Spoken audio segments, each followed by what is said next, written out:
Witam serdecznie dzisiaj po południu. Co dalej, bo trwa wyprzedaż na giełdach i szaleństwo na stopach procentowych. To jest temat przewodni tego wpisu. Oczywiście na samym początku zachęcam do subskrybowania, dodawania komentarzy i dawania lajków, jeżeli uważacie, że te materiały niosą dla Was jakąś wartość. Zaczynamy do otwarcia kont demonstracyjnego i rzeczywistego, z których sam korzystam. Otwierając konta wspierasz rozwój mojego kanału. Dziękuję. Andrzej Stefaniak. Co dalej, bo trwa wyprzedaż na giełdach i szaleństwo na stopach procentowych.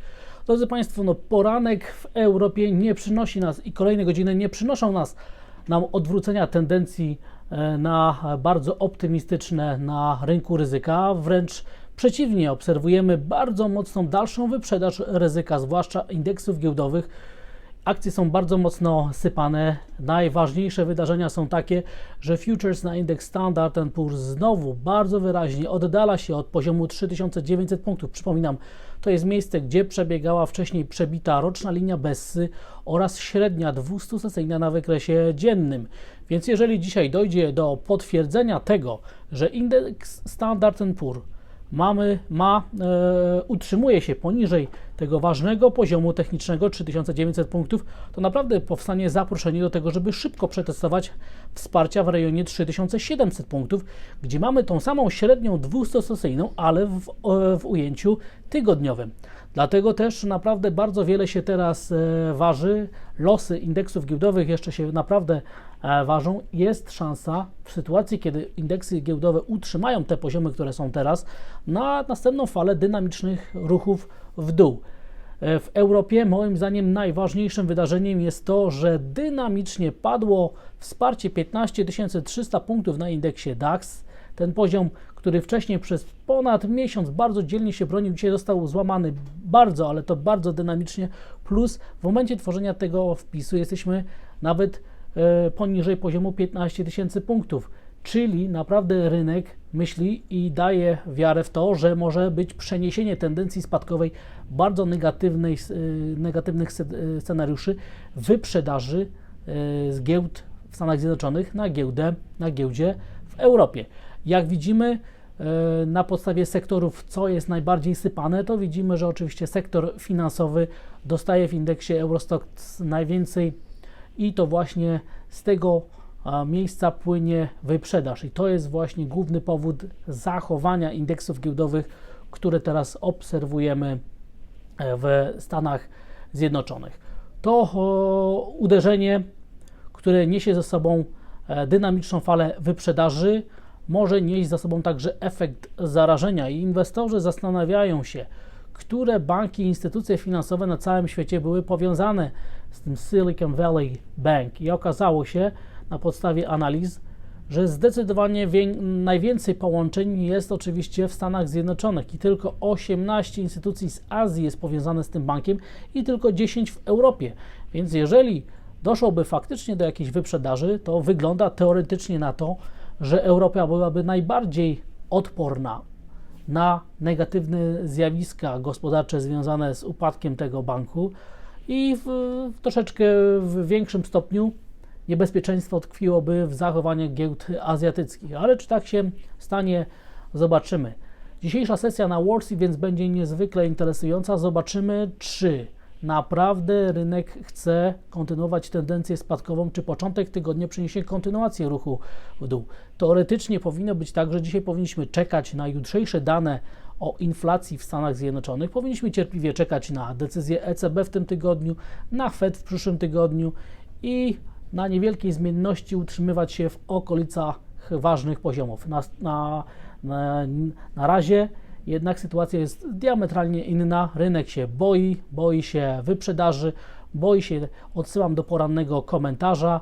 Tutaj w rogu jest link do tego porannego materiału, w którym sygnalizowałem, że to, co się teraz dzieje, zaczyna przypominać wydarzenia z 1987 roku i zachęcam do tego, żeby się z tym materiałem zaznajomić, jak i z kolejnymi bardzo interesującymi materiałami, które mogą nas naprowadzić na odpowiedź na pytanie, co się wydarzy. I także, drodzy Państwo, zachęcam do tych materiałów. Tam na dole link w opisie i link w komentarzu w odpowiedzi na pytanie, co przyniesie tydzień, o tym, czy banki znów będą nas straszyć, czy szykuje się nowy kryzys bankowy, czy upadek Silvergate i Silicon Valley Bank ma jakiś wspólny mianownik, na który warto zwrócić uwagę, czy warto na tej podstawie czego się nauczyć. No i oczywiście o tej inflacji, którą poznamy jutro i co zrobi Fed. Czy to w ogóle będzie miało teraz jakikolwiek wpływ? Ponieważ, no drodzy Państwo, ten efekt uderzenia, o którym przed chwilą powiedziałem, dociera w pewien sposób do Europy i jedynym takim miernikiem, który pozwala nam ocenić, czy jakaś instytucja jest zagrożona, są CDS-y, czyli takie rynkowe ubezpieczenia na wypadek bankructwa. Jedna instytucja w Europie jest zagrożona i jest to Credit Suisse i wygląda na to, że CDS-y na tą spółkę, co widać na tym wykresie w tle, sięgają poziomów, które były parę miesięcy temu notowane i jeżeli Europa ma spoglądać w którąś stronę, gdzieś jest niebezpieczeństwo, to radzę patrzeć na notowania spółki Credit Suisse i na zachowanie CDS-ów na tą spółkę, którą oczywiście będziemy bardzo ściśle monitorować. Ale to była odpowiedź na pytanie, co dalej, bo trwa wyprzedaż na giełdach. Ale drugim członem tego wpisu, tego wideoblogu, tego odcinka wideoblogu jest to, że mamy do czynienia z szaleństwem na stopach procentowych. No i zobaczmy, co teraz się dzieje. Rynek naprawdę teraz szczególnie przywiązuje uwagę do zachowania amerykańskiej obligacji dwuletniej. Patrzy rynek przez pryzmat tego, co się dzieje na tej obligacji, jaka jest na przykład dwudniowa zmiana. Na chwilę obecną, w momencie tworzenia tego wpisu, jesteśmy około 80 punktów bazowych niżej niż to miało miejsce 2 dni temu. Jak pokazuje historia, ostatni raz takie silne odchylenie miało miejsce dokładnie w 1987 roku, kiedy mieliśmy bardzo szybki krach na giełdzie na Wall Street. No i teraz zobaczymy, czy czasem scenariusz się nie powtórzy, a jak widzimy na tym wykresie w tle, podczas piątkowego zamknięcia było to zdecydowanie mniej niż 80 punktów odchylenia, dlatego też te wydarzenia, które dzisiaj się dzieją w Europie, pokazują przyspieszenie tendencji na wyprzedaż, na to, że mamy szaleństwo na stopach procentowych, w tym wypadku na rynkowych stopach procentowych i że na to należy naprawdę zwracać bardzo baczną uwagę. Patrzymy także na zachowanie amerykańskich dziesiątek i w tym wypadku widzimy, że rentowność spadła nawet poniżej poziomu 3,5%, czyli to jest 60 punktów bazowych spadków w ostatnich godzinach, to także jest bardzo, bardzo dużo. I co jest bardzo ciekawe, na wykresie dziennym w rejonie 3,45 mamy super ważną średnią 200-sesyjną na wykresie dziennym. A to oznacza, że naprawdę amerykańskie stopy procentowe, te rynkowe, muszą wkrótce wybrać. Czy przebijamy, a w takiej sytuacji ryzyko tego, że pogłębienie będzie negatywnych nastrojów na giełdach się powiększy, albo też dojdzie do jakiegoś uspokojenia. Nagle się okaże, że Fed z tygodniowym wyprzedzeniem podejmuje jakieś decyzje i możemy być świadkami odwrócenia tych tendencji. I także należy pamiętać, że jutro mamy te informacje o inflacji, które będą także niezwykle istotne do oceny tego, czy procesy dezinflacyjne będą postępować i jaki to może mieć wpływ na procesy związane z polityką monetarną. Dlatego też te wydarzenia na amerykańskich dziesiątkach w rejonie 3,45 będą niezwykle ważne i będziemy na to zwracać szczególną uwagę. Ale to, co mnie najbardziej zszokowało, kiedy znalazłem dla Państwa te informacje, dlaczego nazwałem tytuł tego wideobloga Szaleństwo na stopach procentowych, to są zmiany oczekiwań co do przyszłej stopy procentowej, czyli implikowanej stopy procentowej w ostatnich godzinach. Odsyłam także do tego porannego komentarza, gdzie mieliśmy stopy procentowe dzisiaj o poranku w Europie, a teraz jak to się kształtuje. Drodzy Państwo, jak zobaczymy na zakończenie piątkowego dnia, gdzie była implikowana stopa procentowa, wyznaczała ona szczyt cyklu na poziomie 5,28 i było to, rynek wskazywał, że będzie to czerwiec jako szczyt cyklu podwyżek stóp procentowych. A dzisiaj około godziny 14:30 szczyt cyklu podwyżek stóp procentowych jest wyznaczony na poziom 4,63. Widzimy naprawdę 60 punktów bazowych obniżenia oczekiwań co do przyszłości stóp procentowych i mamy tylko, że szczyt cyklu podwyżek stóp procentowych będzie właśnie teraz w marcu i rynek na chwilę obecną dyskontuje tylko 10 punktów podwyżki stóp procentowych, czyli de facto nie prognozuje żadnej podwyżki stóp procentowych więcej w tym cyklu podwyżek stóp procentowych, a jak zobaczymy tą trajektorię, jak zachowuje się przyszła stopa procentowa, to naprawdę rynek już wierzy w co najmniej 3 obniżki stóp procentowych do końca tego roku, czyli widzimy diametralną zmianę implikowanej stopy procentowej w ostatnich godzinach. Jeszcze w piątek rynek spodziewał się co najmniej 2 dalszych podwyżek stóp procentowych i być może jednej obniżki stóp procentowych pod koniec 2023 roku, a dzisiaj o poranku w Stanach Zjednoczonych widzimy, że już praktycznie nie ma być żadnej podwyżki stóp procentowych i mają być obniżki stóp procentowych, nawet 3 obniżki o 25 punktów bazowych do końca tego roku, a to jest diametralna, naprawdę diametralna zmiana. I dla porównania zobaczmy implikowaną stopę dla strefy euro. W piątek szczyt był wyznaczany na październik tego roku na poziomie 3,78, a dzisiaj około godziny 14:30 szczyt jest wyznaczony w okolicach poziomu 3,10.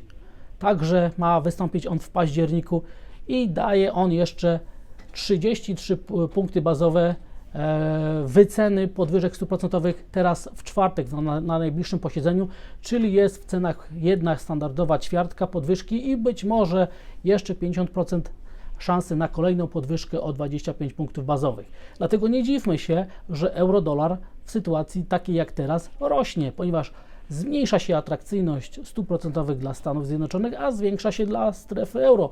Dlatego też euro-dolar jest na poziomie 1,07, a nie spada w okolice parytetu, jak to teoretycznie powinno wystąpić w sytuacji, kiedy w ostatnich latach był taki kryzys, rynek wracał do amerykańskiego dolara. To przynajmniej takie jest moje uzasadnienie tego, co się dzieje na amerykańskim dolarze. Na następnym wykresie chciałbym pokazać zachowanie amerykańskiego dolara i jena w stosunku do amerykańskiej obligacji dwuletniej i także widać tutaj ścisłą, dodatnią korelację zachowania tej rentowności. Jeżeli obligacje spadają, spada atrakcyjność amerykańskiego dolara, to dolar-jen spada. Nawet krok za krokiem widać, jak bardzo jest to ściśle powiązane. I oczywiście mamy tutaj na wykresie średnioterminowym perspektywę spadku swobodnego w okolice 130 i dopiero tam wydaje się, że jest następne najbliższe wsparcie. Sam euro-dolar w okolicach 1,07 jesteśmy cały czas z dużą szansą na to, że będzie kontynuacja tendencji wzrostowej, ponieważ rynek będzie dyskontował to, co się wydarzy w czwartek, czyli jaka będzie decyzja i prawdopodobnie podwyżki stóp procentowych. I oczywiście także rynek pamięta o tym, że jutro mamy ważne dane, super ważne dane o inflacji konsumenckiej. Jak widzimy, implikowana zmienność sygnalizuje nam, że rynek spodziewa się jutro bardzo dużej amplitudy wahań, że jutro euro-dolarem ma wstrząsnąć, ma być gigantyczna zmienność i bądźmy po prostu na to gotowi. Rynek surowcowy, złoto sięga poziomu 1900. Moim zdaniem zachowanie jest klasyczne. W sytuacjach zagrożenia część inwestorów szuka bezpiecznej przystani, a złoto jest taką bezpieczną przystanią, gdy amerykańskie obligacje płacą coraz mniejsze odsetki, a amerykański dolar się osłabia. No i patrzymy także na zachowanie ceny miedzi. I w tym wypadku, jeżeli w następnych godzinach padnie poziom $8650, który dla mnie jest kluczowy, to w takiej sytuacji także cena miedzi będzie sygnalizowała wielką ochotę na dyskontowanie wyprzedaży na giełdach papierów wartościowych, żeby jeszcze bardziej pogłębić tendencje spadkowe, które obserwujemy na rynkach papierów wartościowych. Obserwujemy także spadki ropy naftowej. Zobaczcie, drodzy Państwo, że atakowane są wsparcia w rejonie $70-72. Zobaczymy, czy Amerykanie znowu będą bronić tego wsparcia, czyli będą odnawiać tutaj strategiczne zapasy ropy naftowej, jak to czynili w ostatnich tygodniach i miesiącach, ponieważ jeżeli wsparcie $70 padnie, zostanie oczywiście otwarta przestrzeń do tego, żeby zaobserwować ruch spadkowy ceny ropy naftowej w okolice $55, ponieważ analiza techniczna i różnego rodzaju inne narzędzia sygnalizują, że dopiero tam będzie następne wsparcie, czyli na następnym wykresie także wstęgi Bollingera pokazują, jak bardzo duże jest znaczenie tego rejonu, w którym teraz się znajdujemy. I na koniec rynku światowych Bitcoin. Bitcoin bardzo ładnie odbija, nie potwierdza wyprzedaży na giełdach papierów wartościowych. To jest dla mnie zaskoczenie, że Bitcoin raczej ma ochotę rosnąć niż spadać. I na wykresie dziennym widzimy, że to odbicie, które teraz ma miejsce, potwierdza wsparcie w rejonie $20,000, a wykres tygodniowy, który teraz widzicie Państwo w tle, pokazuje, że oporem są okolice $25,000 i prawdopodobnie te dwa poziomy teraz będą punktami odniesienia. Zobaczymy, który poziom padnie i w tym kierunku powinien nastąpić kierunek następnego średnioterminowego impulsu.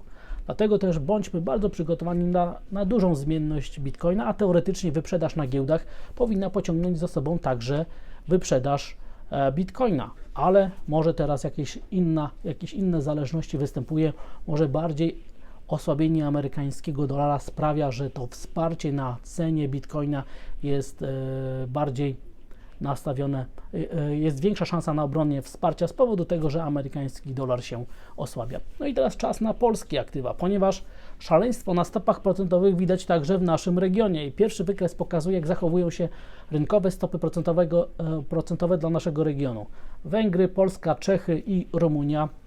Widzimy, że idziemy w tym samym kierunku, obligacje są kupowane, rentowności spadają, polskie papiery spadają na rentowności poniżej 6%, a to naprawdę zwiastuje następną fazę kupna polskich papierów, jako że mamy także w tym tygodniu inflację w Polsce, jako że obligacje są kupowane, myślę, że to jest jednoznaczny sygnał, że rynek gra także pod, po pierwsze, dezinflację w Polsce, a po drugie, że stopy procentowe będą spadać nawet szybciej niż rynek wcześniej zakładał. Będziemy wracać także do perspektyw co do przyszłych stóp procentowych w Polsce, bo to ma bardzo duże znaczenie i to przeniesienie zachowania rentowności polskich obligacji, zachowania światowych obligacji, oczekiwania co do tego, gdzie będzie szczyt, jakie będą przyszłe stopy procentowe, przeniesie się także na oczekiwania co do polskich stóp procentowych. Naprawdę będziemy teraz bardzo często wracać do tych danych.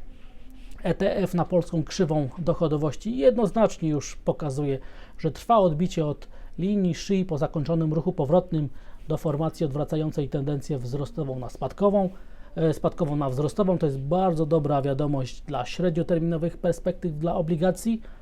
I drodzy Państwo, widzimy także, że niewiele się dzieje na rynku złotego, naprawdę. Ja spodziewałem się, że będzie jakaś wyprzedaż, a tu naprawdę niewiele się dzieje. Rynek polskiego złotego jest bardzo odporny. Ewidentnie myślę, że zachowanie euro-dolara sprawia, że kapitał zagraniczny szuka stopy zwrotu. Do Polski on między innymi trafia. Natomiast negatywnym zjawiskiem jest to, że indeks WIG20 pokonał wsparcie 1800 punktów i ruszamy w dół. Więc wyprzedaż na giełdach papierów wartościowych na całym świecie dociera także do Polski. Złamane jest ważne wsparcie i prawdopodobnie przed nami pogłębienie tendencji spadkowych i kontynuacja ruchu w dół jako formy dyskontowania tego, co się dzieje przede wszystkim w Niemczech, ponieważ złamanie tego wsparcia nastąpiło w momencie złamania także wsparcia na indeksie DAX, więc to powiązanie między Niemcami a Polską teraz może być bardzo, ale to bardzo silne. Zobaczymy, co dalej. Wygląda na to, że przed nami fascynujący tydzień. I jeszcze raz przypomnę, że odpowiedź na pytanie, co przyniesie tydzień, będzie uzależniona od tego, czy banki znów będą straszyć. I przypominam, tam na dole jest specjalny materiał i link do niego jest w opisie i link w komentarzu dotyczącym tego, czy naprawdę te banki będą nas straszyć, czy przed nami kolejny kryzys bankowy, czy upadek Silvergate i Silicon Valley Bank mają jakiś wspólny mianownik, te dwa zjawiska. No i oczywiście, czy ta inflacja, którą jutro poznamy, pozwoli Fedowi na zmianę polityki monetarnej, trajektorii wektora i oczywiście, czy przed nami obniżki stóp procentowych, czy też jednak podwyżki stóp procentowych. Zachęcam do tego materiału, przypominam, tam na dole link w opisie i link w komentarzu. Dziękuję za odsłuchanie tego materiału, zachęcam do subskrybowania, dodawania komentarzy i dawania lajków, jeżeli uważacie, że te materiały niosą dla Was jakąś wartość i oczywiście życzę dzisiaj bardzo dużej dodatniej stopy zwrotu na tej bardzo zmiennej fazie rynkowej, gdzie trwa wyprzedaż, gdzie mamy bardzo duże ruchy i rynek jest niezwykle zmienny. Pozdrawiam, do usłyszenia, do jutra.